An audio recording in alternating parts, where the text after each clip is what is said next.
બની વિસ્તારના ઉડઈ ગામમાં પાણીની વિકટ સમસ્યાના કારણે માલધારીઓ પોતાના વહાલા પશુઓનો જીવ બચાવવા માટે હિજરત કરવા મજબૂર બન્યા છે।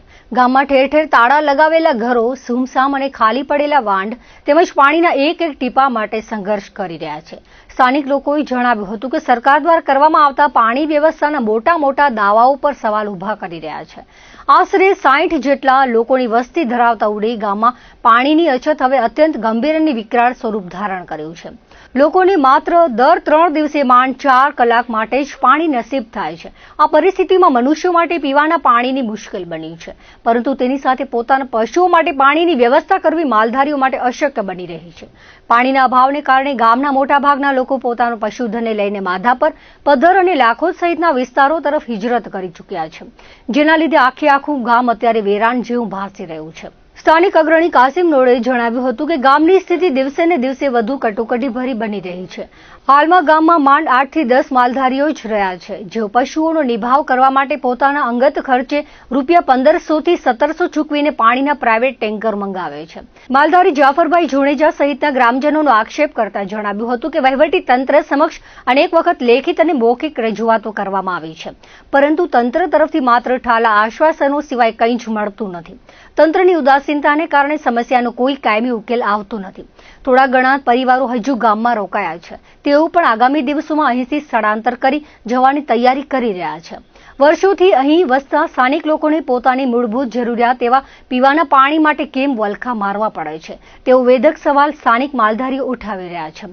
સરકાર દ્વારા કરોડો રૂપિયાની પાણી યોજનાઓ પાછળ અંધાધૂંધ ખર્ચ કરવામાં આવતો હોવા છતાં જો લોકોને હિજરત કરવી પડી રહી છે, ત્યારે વહીવટી તંત્રની નિષ્ફળતા છતી કરે છે। ઉડઈ ગામની હૃદયદ્રાવક સ્થિતિ માત્ર કોઈ એક ગામ પૂરતી મર્યાદિત નથી, પરંતુ તે સમગ્ર વન્ય વિસ્તારમાં વ્યાપેલી જળ કટોકટીની ગંભીરતાનો જીવતો જાગતો પુરાવો છે। હવે જોવાનું એ રહે છે કે કુંભકર્ણની નિદ્રામાં સૂતેલું તંત્ર માલધારીઓની પીડા ક્યારે સાંભળશે કે કેમ, તે તો આવનાર સમય જ બતાવશે। અમે અહીંયા ઉડઈના રહેવાસી છીએ, અમારો તાલુકો ભુજ છે। અમે સાહેબ એવી માંગણી કરીએ છીએ કે પાણીના લીધે અમારો ગામ ખાલી થઈ ગયો છે। અહીંયા 100 ખંડ ઘર છે, એમાં 90 ખંડ ઘર તો હિજરત કરીને હાલી ગયા છે।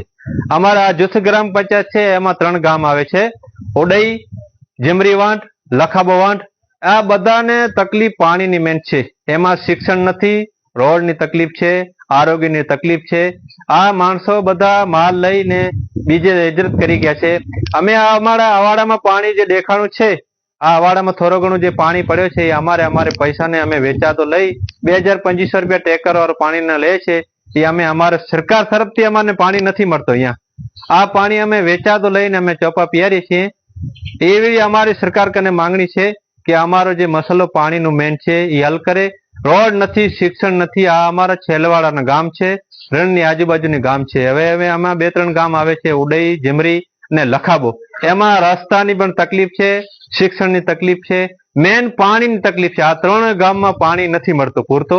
સરકારશ્રીને અમે વિનંતી કરી છે કે પાણીને અમારે મસલો હલ કરે, પણ આ મેન વસ્તુ તકલીફ 50 વર્ષ થઈ ગયા પાણીની તકલીફ છે। અહીંયા માણસો બધા ભાગી જાય છે, ટેમ્પુરી આવે છે, પછી આ પાણી ન મળે તો પછી ભાગી જાય છે। આ ઘર બંધ પડે છે બધા 90 અમે 4-5 ઘર રહીએ છીએ, પણ આ અમને પાણી પૂરતું નથી મળતું। અમે રાહ જોઈએ છીએ, અમે અમારો વેચાતો લઈને અમે અહીંયા પાણી અમે પી છીએ। સાહેબ, બન્નીમાં પાણીની એવી ગંભીર સમસ્યાઓ છે જે આપણે જોઈએ શકીએ છીએ કે આવા તાપમાં પાણી મળતું નથી, અને જે આવે છે એ અપૂરતું પાણી છે। ધારો કે સમજી લો કે જ્યાં 3 લાખ લીટરની જરૂર હોય, એમાં ખાલી 20,000 કે 25,000 લીટર પાણી આવે છે, અને પાણીના ન હોવાના કારણે લોકો પોતાના ગામ મૂકીને અહીંયાથી હિજરત કરી રહ્યા છે, જે તમે જોઈ શકો છો।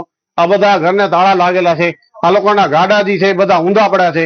અહીંયાના લોકો જે રહેવાસી છે એ પોતાનું ગામ મૂકી અને ભાગી ગયા છે, અને બાકીના જે પાછળ માણસો રહે છે એ પાણી અધિકારી કચ્છ ડિવિઝનના જે છે એ અનેક રજૂઆત કરી છે, પણ ધ્યાન નથી આપતા। ત્યારે એ માલધારીઓ પોતાના ખર્ચેથી પાણીના અવાડા ભરે છે। એક ટેન્કર જે છે એ લોકોને 100 રૂપિયામાં પહોંચે છે।